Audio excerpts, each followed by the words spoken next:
Hello and welcome to Global Spec's Industrial Marketing Digital Summit, and thank you for joining us for what's working best for driving more leads and sales today. Marketers have a greater responsibility in delivering more qualified sales-ready leads without added resources. This requires an efficient process to maximize opportunities.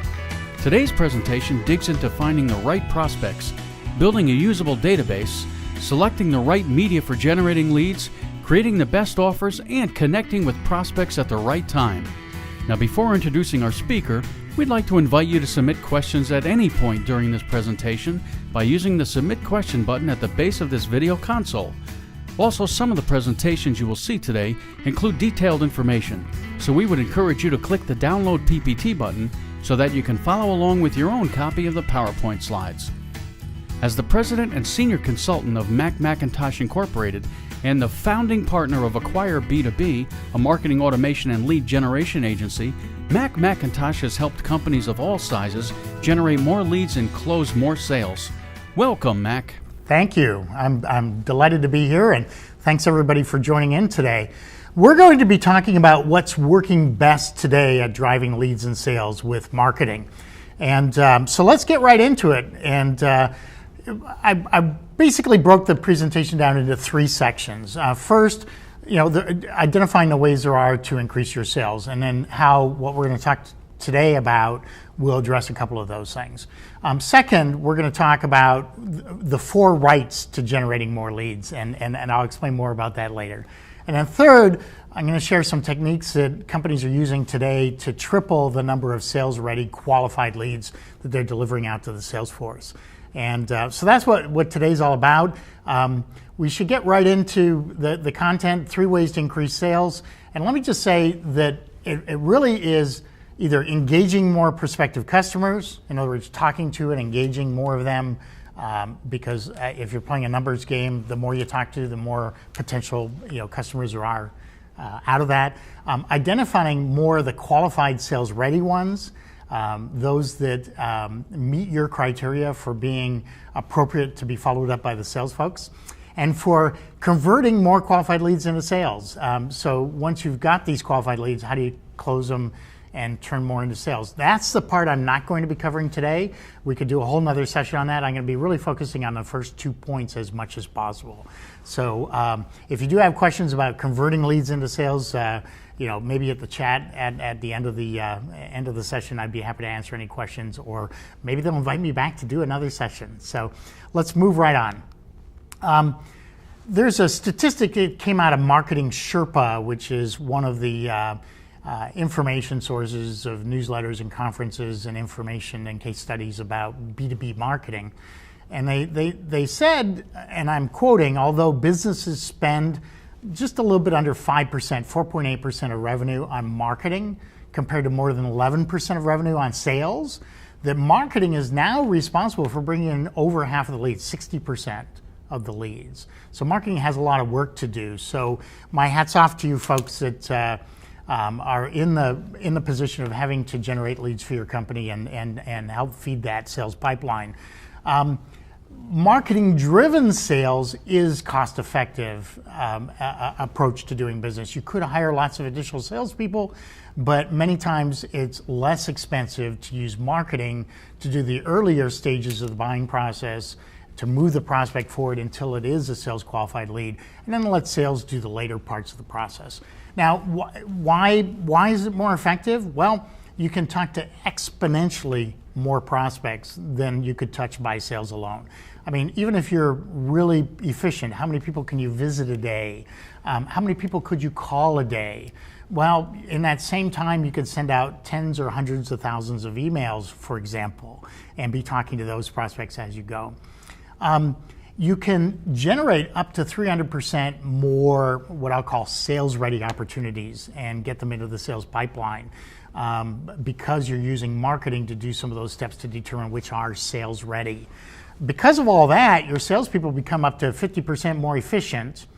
They are not wasting their time with non-prospects, and they're sort of getting belly to belly or on the phone with the prospects most likely to be able to buy. And because of that, your cost per sale can drop 25% or more because you replace some of the more expensive one-to-one touches with less expensive marketing touches, and overall you're driving a lower cost per sale and a higher ROI. So how do you do that? Well, a proven marketing-driven sales strategy would look something like this: using lower cost per touch marketing for prospecting, nurturing, and qualifying, the first three sort of steps in the sales process. How do we find prospects, get them to engage, raise their hands? How do we nurture them or kind of cultivate them until they are qualified and sales ready? And then it gets turned over to the sales team, whose responsibility is to demo, propose, and close the sale, and turn that prospect into a customer and into an ongoing stream of revenue, and then perhaps to upsell, cross-sell, and continue to keep the customer.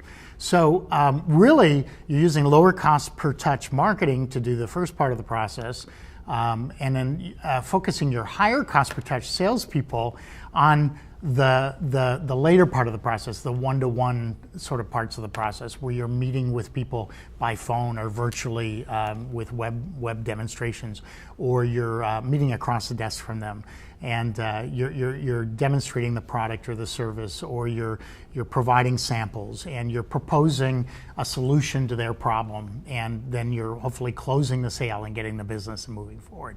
So that part of it being done by the higher cost per touch salespeople makes a lot of sense. So I talked about the 4 rights to generating more leads and driving more sales.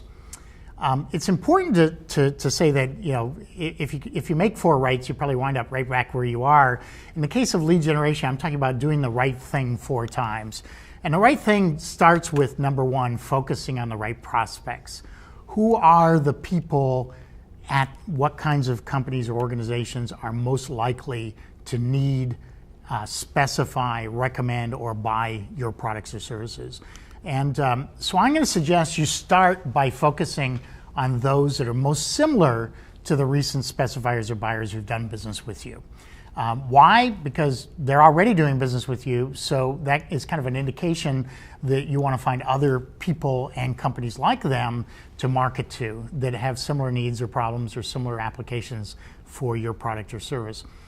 That includes those who have recently inquired, that have been to your website, filled out a form, stopped by your booth at the trade show, come to your virtual event, attended your webinar, whatever the case may be. Those often are also a strong indication of the kinds of prospects that you should be focusing on first. Those that are currently visiting your web pages, they honestly are actively searching for products or solutions and finding your page somehow in that searching, which indicates a strong interest. So in addition to those who've recently bought or specified your products and those who've recently inquired about your products, you also want to look at the people that are actively visiting your web pages. And there is software now that can identify the domains or URLs of people visiting your website, and you can use that information to work backwards and kind of build out your database saying, gee, if somebody from XYZ Corporation, let's say Siemens Corporation or Ford Motor, has been visiting your particular web pages, we can go back and figure out who those folks are. The nice thing about Global Spec, which many of my clients use, is that they track that because all their users are tracked and you know exactly who's looked at your pages. But let's move on. Those also actively searching the web. So people that are typing keywords or phrases into Google or Yahoo or going to Global Spec and looking for your kinds of products and services, they're the ideal profile of folks that you should be trying to market to right now, trying to sell to right now. And then finally, the group that's already in your database, they probably got there for some reason or another. Somebody felt that they were a good group of prospects, or you purchased a list, or you got the list of attendees at a trade show, or there are people who in the past had inquired to you. A lot of those names are worth using as a source for focusing on first. Why? Because the clients that I've worked with have discovered that they often generate better results than new or purchase lists. But regardless, once you've focused on these folks, you use these folks as a model to go find more like them. Other companies that are similar in size or geography or application, other people that have similar job functions or titles or problems to solve, and use them to build out your prospect database. But let's talk about that just a little bit. First, you've got to clean up what you've already got, which means deduplicating it, address standardizing it, and there are a lot of companies that can help you with that. And then once you've got that cleaned up, you can append firmographic or company information. The size of the company, the SIC codes they're in, the number of employees or the revenue numbers, where they're located.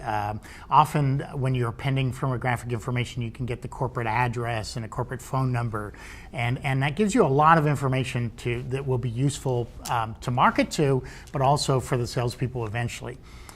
Then once we've sort of determined who our sweet spot is, based on the previous things we talked about, then we want to sort of narrow in on those folks and find more companies and contacts like them and add them to the database. So if they quack like a duck and they hang out where ducks hang out, they might be a duck, so that's a good place to go hunting, if you're duck hunting with companies and contacts that are most like those that have bought from you or are actively looking at your products and considering them, or have bought them in the past, or have attended events you've done, or come by your trade show booth. They are most likely to be a good model of others to go find that look like them, act like them, have their kind of job title, work at their kind of company.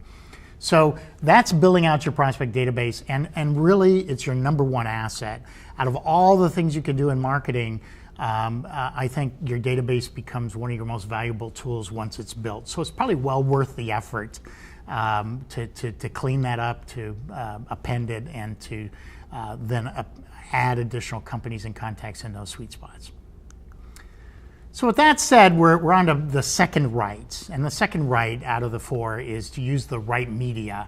And there are all sorts of choices today. The problem is our budgets aren't any bigger than they used to be. Sometimes they're smaller because of the recession and the economic times that we're going through or have gone through.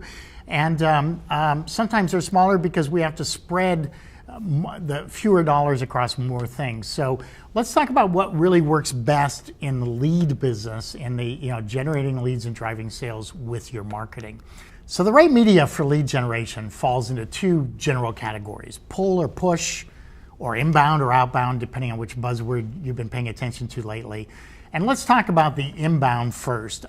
Typically that's online marketing. That's being found when people are searching for you. It's if they type a certain key phrase or word into Google, coming up to the top of the search results, which is sometimes difficult for us to do ourselves. So we have the opportunity to buy that position sometimes through pay-per-click advertising, or in the case of, for example, Global Spec, being in an industry portal like Global Spec, where they are already optimizing for search so that your products get found when people are searching. So it's another way to get to the top of the search results. You want to be in the online directories that used to be print directories, but they're mostly all online now to keep them up to date and more convenient for people. But you want to be in the directories that are used by your kinds of prospects, your kinds of customers, whether it be manufacturing engineers, or it be quality assurance professionals, or it be manufacturing process control folks, whatever. You want to be in those directories and be found when they're searching there. And another thing which we're all sort of playing with these days is social media marketing. You want to be found in such a way that you can use social media to get the message out, but also others are aware of you and may recommend you or suggest you, or you can join in on a conversation that's about a particular application that your product or service would be helpful with. You have to be kind of careful because social media is, it's kind of like going to a cocktail party and then jumping in and saying, gee, I sell insurance and you guys all probably need insurance. You would clear the room pretty quickly.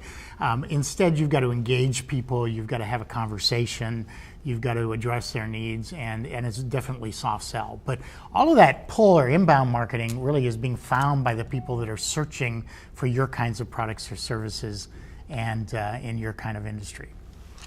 The other category of marketing you could call push or outbound marketing. And the tool that seems to be most effective today for industrial marketers is direct marketing in the push world of email or e-newsletters. Others e-newsletters or your own both work. For example, your e-newsletter may go out to your customer and prospect database, but you can also advertise in some of the e-newsletters sent out, for example, by Global Spec that reach hundreds of thousands or millions of other specifiers or users or buyers of your products or services. Another direct marketing technique that's commonly used is the phone.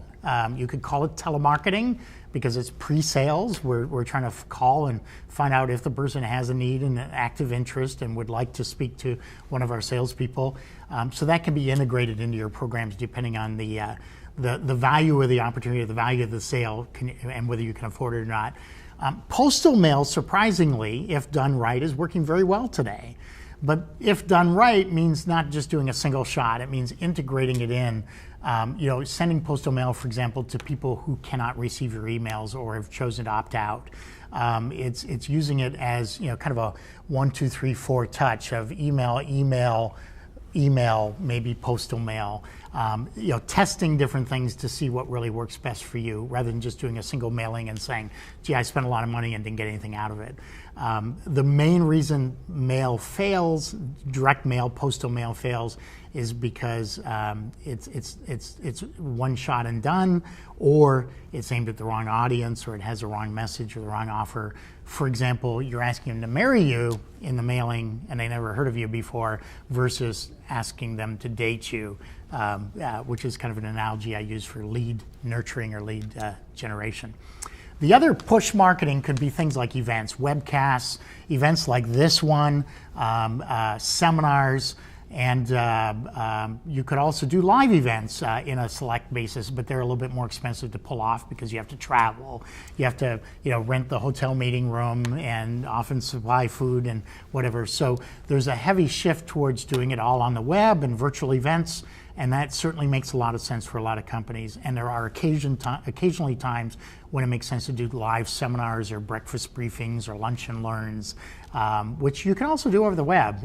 Suggest it's at lunchtime and called a brown bag lunch webinar. Bring your own lunch and you'll learn something while you're having lunch.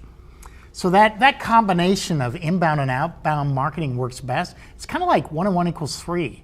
The two complement each other. One helps you get found by all those people that are looking, which are great prospects, and the other one allows you to rifle shoot or target at those prospects that have either expressed an interest by raising their hands or have look like your best prospects and have been put on your database, and you're continuing to market to them to stay in sight and in mind. So really consider a mix of inbound and outbound. And the dirty secret is some of the inbound marketers who've written books on the subject, they actually do outbound marketing too. They don't call it that, they call it follow-up, but it is outbound marketing. So inbound marketing works best for awareness, branding, lead generation, those kinds of things. Getting the message out to being found by lots of people as they're starting to look around. Outbound marketing and content is the key to being found with inbound marketing. So that's content, again, in your own websites, in the industry portals like Global Spec, on your channel partners' websites, in your blogs, in your videos. There's a lot of slide share sites now and document share sites where you can put out information and or PowerPoint presentations. In your e-newsletter pages, which are often indexable by the search engines and can be found. And then, of course, leveraging that in social media as well. Tweeting about it, using LinkedIn to let the world know about this event you've got coming up, or to go take a look at your video, etc. So leveraging your own communities through LinkedIn, Twitter, Facebook, etc. So one thing about your websites is you need to address some key points to make them effective. And I think a lot of us never got around to doing this, or we did it once years ago and haven't come back and taken a fresh look at it. But it has to answer right away to the prospect, is this company, product, service what I'm looking for? In other words, did I get to the right place? Because if they don't get that answer instantly, they're going to hit the backup key and go check the next thing in the search results, or they'll go check the next company in the directory. The next question they're asking themselves is, does this company work with companies like me or people like me, or provide products or services for businesses like mine? My size companies, my industry, my geography. They're trying to figure that out quickly. So for example, recently I was looking for some services, and it appeared that all of those companies that I found nearby were focused on really big companies as their customers. And then I stumbled across another website where it was very clear that they specialize in working with small businesses like mine. And I felt much more comfortable engaging with them, and they eventually won the business. The third thing they're trying to figure out is what's better, different about this company, product, or service. Quickly differentiate. There's thousands of suppliers in certain categories, and you may be in one of those categories. How do I know which one should get to the short list? How do I figure that out quickly? Because I don't have time to look at all 1,000 suppliers. I need to narrow it down to the top 2 or 3 pretty quickly. And how can you help me do that with your web page? And that leads into the next point, which is the old, I used to say my favorite radio station, WIIFM, what's in it for me?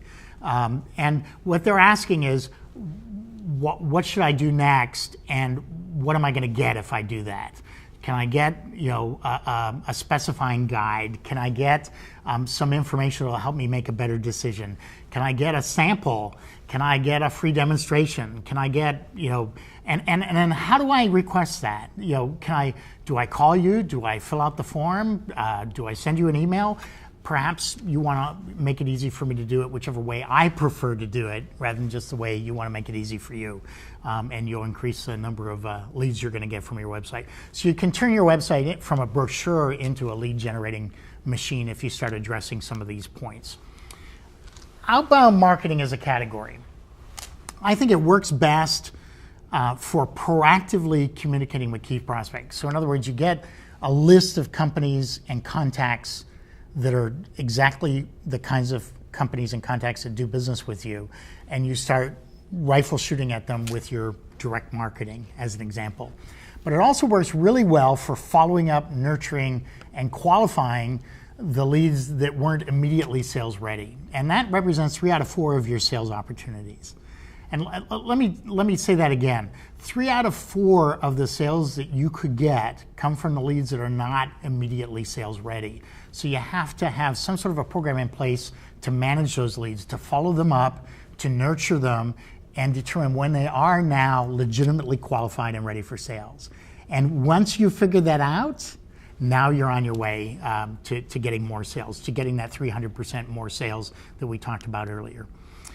But don't take my word for it. For example, in B2B Magazine, in their online edition recently, they had a quotation from Juan Carlos Guerrero, who's a marketing director of enterprise services, storage, and networking at HP.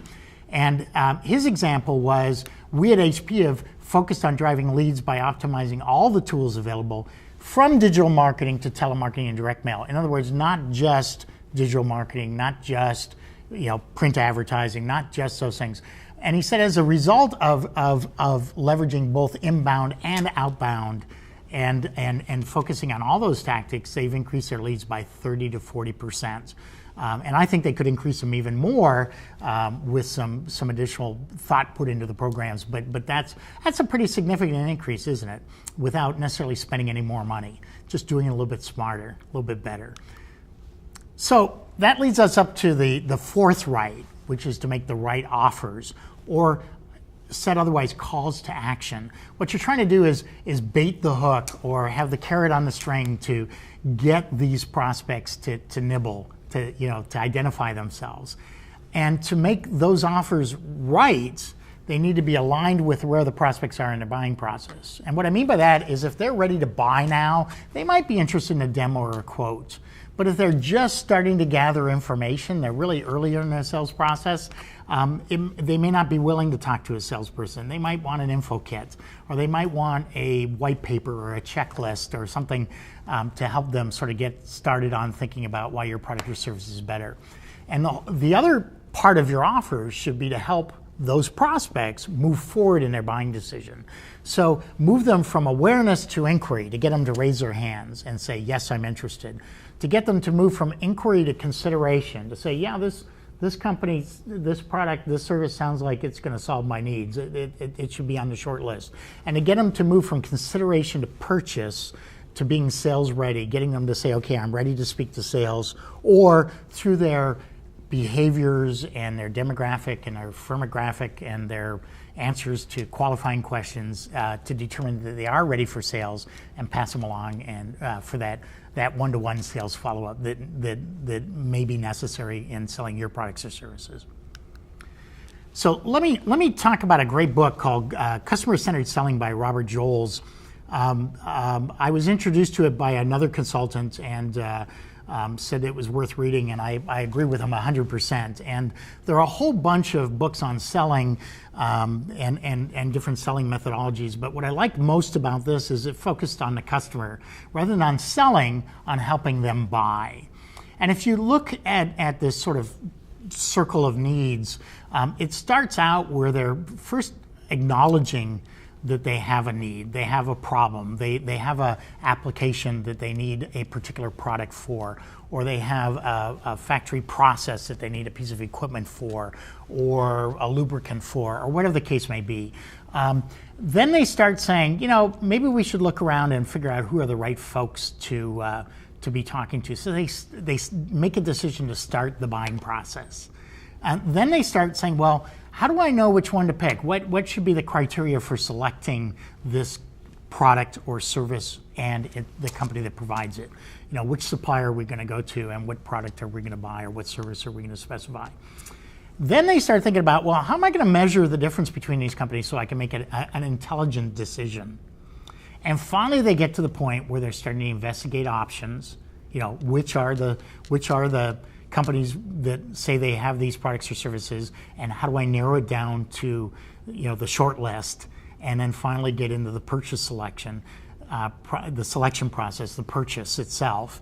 But there are a couple of points here that I'd like to make. One is that prospects generally only spend about 5% of their time in that selection process, in the investigation of options. Most of their time is spent before that, determining that they have a need, trying to figure out that they should start a buying process, establishing the selection criteria, determining the measurement criteria, and then finally they get into that stage. What's also interesting is that salespeople spend nearly 100% of their time in those stages, with prospects in those stages. That's what they want, the ones they can close. So marketing has to do a better job of the rest of the circle. It has to start with acknowledgement of needs and move on up to the point where you do get shortlisted and you're one of the options being investigated. And then sales gets involved to help them decide that your product or service or company is the best supplier for them. Now, there are some other thoughts, which are buyer's remorse, or what I call reconsideration. How do you confirm that they made a good decision? And that marketing plays a role there too, as well as determining customer satisfaction and taking what you learn from that and going back and starting over again. But really, we'll skip those 2 points, reconsideration and determined satisfaction, and instead we'll talk about really, the leads being generated and moving along their buying process. And simply said, it's from awareness to inquiry to consideration to purchase. And you might want to have offers that align with where they may be in your buying process. Now, if you know where they are, you can make relevant offers. If they've already indicated we're just starting to look around, then you're offering them things like info kits, how-to guides, white papers. If they've already raised their hand and said, I'm interested, you know that they're in the inquiry to consideration process. That's when you may offer things like case studies or decision-making tools or evaluation checklists, or invite them to a 1-hour webinar, which takes a little bit bigger commitment to say yes to and attend than it does to say, just send me the info kit. And then finally, if they've made it clear through their behavior or answers they've given you to questions you've asked, that they are considering in the consideration to purchase stage, then you want to offer them things like a free assessment or samples or a consultation or a custom demo, or invite them to a intensive seminar or workshop, whether that be online or in person. Give them a quotation and make them some buy now offers or incentives, that if they buy now, they get this as well, or they get special support, or they get some special deal to get them off the fence and into the decision to buy from your company and its products or services. Now, there's all types of offers out there, and on the screen here, you'll see that there's everything from application notes and articles to checklists and configurators to virtual events and videos and seminars or ROI calculators, newsletters. You need to think about what you've got in the way of offers that can be made available and where you have gaps.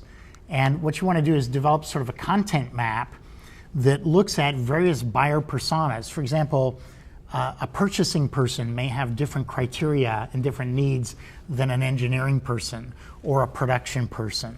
And if all three of them are involved in the buying of your products, do you have content or literature or materials or webinars or articles or videos or seminars that address it from their point of view? Then you want to create a suite of offers that address the various steps in the buying process, because you don't always know where that prospect is. So you want to say there are 3 ways to learn more. You can get the white paper, or you can come to the webinar, or you can speak to one of our sales engineers and have a free consultation. So what are those? Those are 3 different sort of flavors or strengths of the offer that are more appropriate to different stages of the buying process. One real important tip is that you want to create new offers by repurposing, refreshing, or rebundling existing content you've got.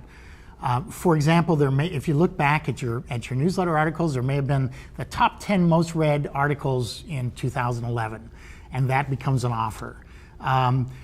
You could package up a white paper, a research study, and a case study, and you could put them together and call it a decision maker kit. You could have checklists. Maybe you do a webinar and you can turn that webinar into a white paper, or vice versa. Or maybe you have a white paper that you can turn into a checklist and a webinar and a video. So a lot of times you can repurpose the content from a white paper to a webinar or video. You can refresh it by making sure that some of the content may be evergreen, but some of the terminology is out of date. And it needs to be re-edited rather than rewritten from scratch. Maybe you change the copyright date and the date of the publication when you refresh it, and now it looks brand new again. It's kind of like taking your car to be detailed. It comes out at the other end looking a lot better than when it went in. Rebundling was the idea again of taking multiple things and putting them in some sort of a decision maker kit, or an industrial marketer's toolkit, for example, if it was aimed at somebody like yourself. And another tip about offers is that a good title can quadruple response.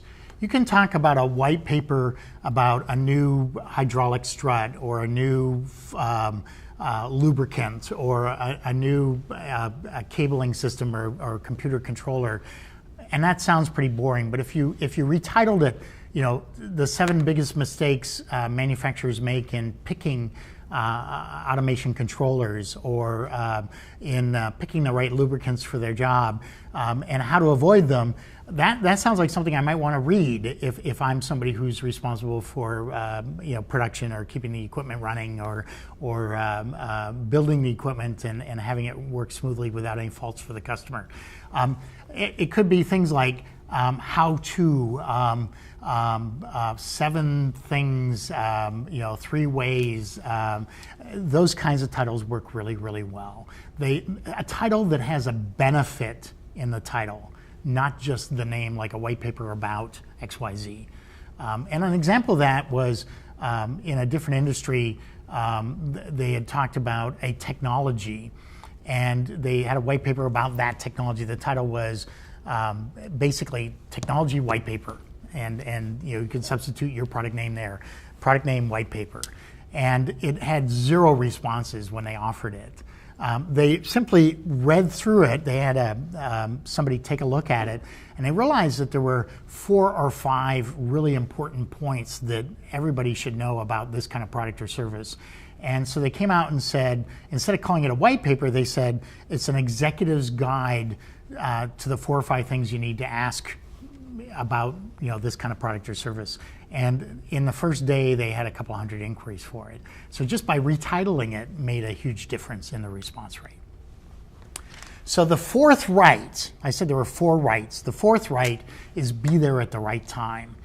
And you could be lucky and just happen to get your message in front of the prospect at the exact time that they have a need or a problem, but you're betting against yourself. There are 365 days a year, and you're hoping that your email or your trade show exhibit or your virtual event is there at exactly the right time. Instead, what you want to do is use ongoing multi-touch campaigns so that you stay in sight and in mind. And that increases your chance of being there when the prospect is looking for your kinds of services or products. What I really want to say here is that one-shot campaigns rarely work, if at all, but ongoing multi-touch campaigns can work very well, because if you mail something to me once or email me once, you have 1 chance of being there at the right time. If you mail to me 36 times a year with email, you have 36 chances of being there at the right time. And if you have a consistent presence on industry sites or in industry newsletters, you again have additional opportunities to be there at the right time, at the right place, so that you get shortlisted really quickly when they're ready to move that way. So that leads me to another dilemma. How often should you proactively contact prospects? Well, there are 2 ways to look at it. From their point of view, the key to that is relevance and usefulness. If you send me stuff that has nothing to do with what I do for a living or my business or personal situation, it's not relevant. I consider that to be spam or junk mail, or I just flip the page if I'm reading, or I walk right past the booth at the trade show, or I don't look at the exhibit at a virtual event. But if it is relevant, there's a high likelihood I'll at least take a quick look to see what it is and see if it's appropriate to me and my business, or solving my problems, or filling my particular need. Then the usefulness, I probably should have said relevance and frequency, meaning if I overly communicate, if I communicate too often, they'll often opt out or say, take me off the list, just because you become a pest. So you need to be frequent enough to stay in sight and in mind and be top of mind between touches, marketing touches, but you don't want to be so frequent that they either put you in a junk filter or hit the button to say opt me out. So again, the key is relevance, and the other key probably is frequency, not just usefulness. And I also say that if it's really relevant, I might allow it to come more frequently than I would prefer. So for example, there's a research report that I get online daily. I would prefer to get it once a week, but that's not an option. So if I want to get this free research report, I have to agree to get it daily. Now, if they were smart, they would probably have given me an option to get it daily, weekly, or monthly, and then I set the frequency that's most appropriate for me. But right now it's all or nothing, so okay, keep it coming. Even though I'd rather not get it every day, I'd rather at least still get it, so I'm going to allow it coming. Why? Because it's relevant. Now, from your point of view as a marketer, frequency depends on what happened last with that prospect. What did he do or not, or she not do? The value of the prospect. Certain prospects are worth more attention. They're worth spending more on, so they're worth the phone call in addition to the email, or they're worth the direct mailing or the 3-dimensional direct mailing, the lumpy mailing that might get opened. That makes a difference. And also frequency depends on the media used. If I email you every day, you'll probably opt out. If I send you a piece of direct mail every day for a week, you might not opt out as long as it doesn't continue forever, but eventually you might say, save a tree, take me off this list. But if it's once a week, it may be just fine, or 2 or 3 times a month may be just fine. But if I try to call you 2 or 3 times a month, that may be too frequent. It almost seems like I'm stalking you. Now, of course, if you said, please call me, you should attempt multiple times to reach that person. But in today's age of caller ID, even if you're not leaving messages, they know you called. So if you try to call somebody a dozen times over a couple of days, they're going to know you tried to call them a dozen times over a couple of days, and that's almost like stalking them. So you need to be careful of that frequency, that it would not be too frequent. You want it just enough that it's relevant, but the media will dictate sometimes how frequent it should be. I've had clients who decided they wanted to email somebody twice a week, and suddenly their opt-outs jumped off the charts. And then they throttled it back down and they sort of found the optimal point for them. And what was interesting is they talked to 2 audiences. They talked to a technical audience, and they also talked to a business decision maker audience. And they found out that the frequency that triggered more opt-outs was different for each. So you need to pay attention to those things, and then make a judgment based on what's working best. And in a perfect world, you'd ask them, how often would you like to hear from us? And try to respond accordingly. But many times we're trying to do one-to-many marketing that looks like one-to-one marketing, and we don't have the opportunity to ask them that directly. But that would be ideal. So again, from your point of view, the frequency depends on what happened last, the value of the prospect, the media used, and what relevant and useful information you can share with them. Do you have something that would be a logical next step after they've done X or not done Y that you could offer them that might be appropriate? So for example, if they attended the webinar, could you offer them a white paper on the subject that has more depth? That's very useful. But what you want to do is avoid making your prospects feel like a target. You want them to feel like you're engaging them in a dialogue, a conversation, that you're trying to address their needs. You're trying to help them buy, not sell them. So it's really kind of a relationship building approach using database-driven direct marketing. So that leads us to the part of, in the beginning I said there are 3 ways to increase sales, and we're going to focus on the first 2.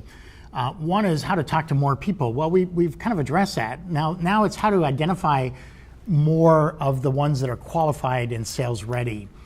And research shows that only a small percentage of your leads are ready to buy now, short term, in what salespeople would consider a hot lead. A lot of them are looking at a future project and planning it out. So another way to look at it is sort of as a funnel, is that a lot of prospects get into the funnel and get handed over to sales, and sales says this lead's not ready to buy, and they kind of drop the ball, or in other words, it leaks out of the funnel. What we're trying to do is plug that leak and instead continue to have a dialogue with these prospects until they're ready to speak to sales, instead of just handing them off. And the analogy I've used in the past, other than the dating analogy, is sort of an apple orchard analogy. The salespeople are paid and compensated and rewarded for picking ripe fruit. Often we plant the seeds and say, here you go. We need to water, weed, and feed the trees so that there is a bountiful crop of ripe fruit. And then you call in the fruit pickers or the salespeople when it's time to have them do their part. So the strategy is to build sales-winning relationships with these prospects as they move through their buying process, and concurrently to identify which ones are now sales ready. And there are a whole bunch of lead qualification and scoring criteria. The most common are what was called BANT, and I added an S to it, BANTs: budget, authority, need or application, timing, size of opportunity. But also there are other things that can tell you that somebody's a good prospect. Are they at the right company? Do they have the right job function at that company? Or at the right job level? Are they a VP or a director, if that's what's required to approve your kind of purchase? But also behavior. Did they fill out a form? Did they attend the webinar? Did they visit the pricing page? Did they request a demo or a sample? That kind of information, or how many times they come back to your website, can be a strong indicator of interest. And for example, at Global Spec, they track a lot of that for you and provide that information back to you as real leads. You want to be able to do that on your own website, your own blog, your own newsletter as well. And then you want to figure out, and I'm going to oversimplify it here, but a way to move that prospect to the sale at the other end of the process, from being a prospect to being ready to buy. And one way to do that is lead nurturing, which is feeding them up a series of messages and offers that are aligned to where they may be in the buying process. And then when you determine that the prospect's sales ready, hand it over to sales. And the good news is the competitor often bounces out then, because if they get involved at the very 11th hour, it's too late. You've already set the spec. You've already got the advantage. You've already got the relationship. And then you get the sale. So that's a oversimple linear way of looking at it, from beginning to end.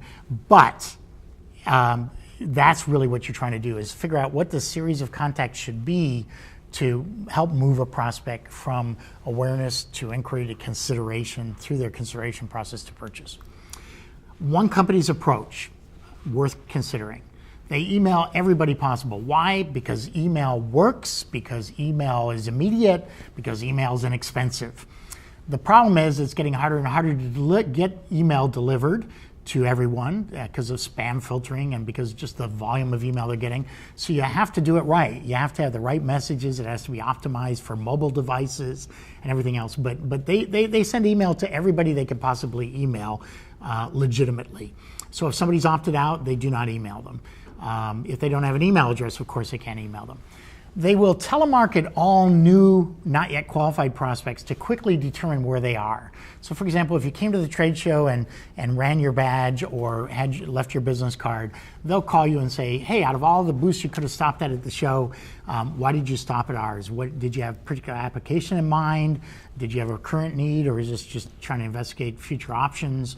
And they're trying to qualify the prospect to some degree and determine whether it's ready to go right to sales or whether it should go into some kind of a nurture track where it will get email and direct mail and or telemarketing again until it is ready.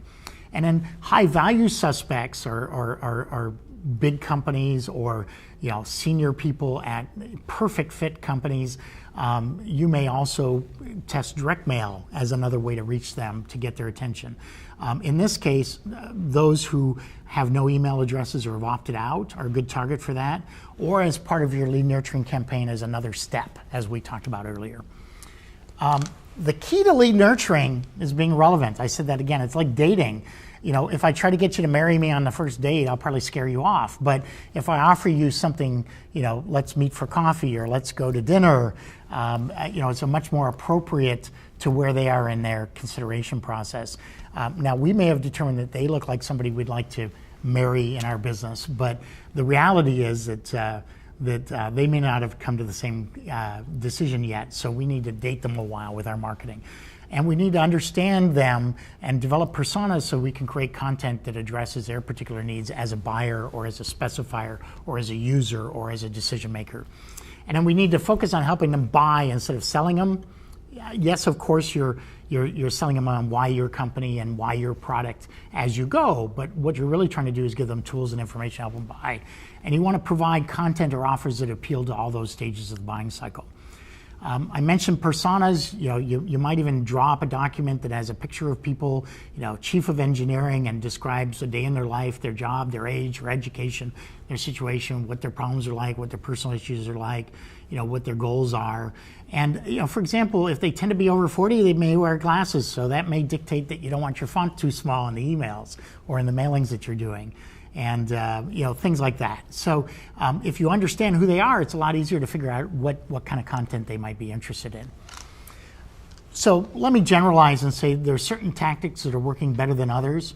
One tactic that works better at sort of lead nurturing is shifting from single media to multimedia campaigns. So it's combining email and the phone, or combining email with variable data print direct mail, which means the direct mailing you get is different than the direct mailing somebody else gets because your name changes and the picture may change and the name of your industry may change. Those things work. Integrating or trying combinations of mail, email, phone in certain orders. Shifting from one-touch campaigns, which I said generally don't work, to ongoing multi-touch campaigns. And then the sort of gold standard is using if, and, or, then kind of tracks and messaging and offers. If they did this, do that. If they didn't do this, then do that instead. Do something else instead. Or do this. And basically what happens is you wind up marketing one-to-one to many. And the way you do that is with marketing automation software, and you hear company names like Marketo, Silverpop, Eloqua, Pardot, Acton, etc. There are a lot of them out there, very affordable ways to be able to build out those if and or then sort of tracks messaging and offers. Additionally, you want to consider third-party offers. Industry reports that come from a third party that's considered to be an authority is often very useful. Having personalized landing pages, or what they call PURLs, personalized URLs, where it's yourcompany.com/Macintosh. And I know that when I go there, I'm curious about it because it's got my name on it. But also when I go there, you know it's me. So you can track that. Online events, certainly where you're attending one right now, they're working in this marketplace today. Direct mail using variable data printing is worth testing. I had a client who for a year said, stop nagging me about that. It's not going to work. It's not going to work. She finally tested it. They got 5 times the response of what they were getting from some of their email. Now, it came at a cost. A cost per lead was higher because you've got all the mailing, printing costs or whatever, but it worked really well. Emails that link to a video, very effective because a lot of people are visual and they want to see it. Other people would rather read about it. So you want to communicate with them kinesthetically and visually and with words and videos, which is one of the advantages of video. It can communicate emotionally, it can communicate in images, and it can communicate in words as well. You want to understand your sales funnel. And this is just a general recommendation. You need to understand how many marketing touches it takes to get an inquiry, how many inquiries to get a qualified lead, how many of those qualified leads does sales accept, how many of those turn into forecasted sales or sales qualified leads, and what percentage of those close. And if you understand those numbers, you can work backwards and build your program to feed the number of closed sales you need at the end, and then continuously improve. Now, if you want to learn more about any of this, I've got a couple of things you can ask for. Send me an email at macintosh@acquireb2b.com or go to acquireb2b.com. And we've got a sales lead calculator spreadsheet. We also have a sales lead success checklist that might be useful to help you remember the things you should be doing with your leads. And we also have a newsletter called B2B Marketing Technology Insights that you may find useful. It's chock full of information to help marketers be more successful at driving leads and sales with marketing technologies such as marketing automation.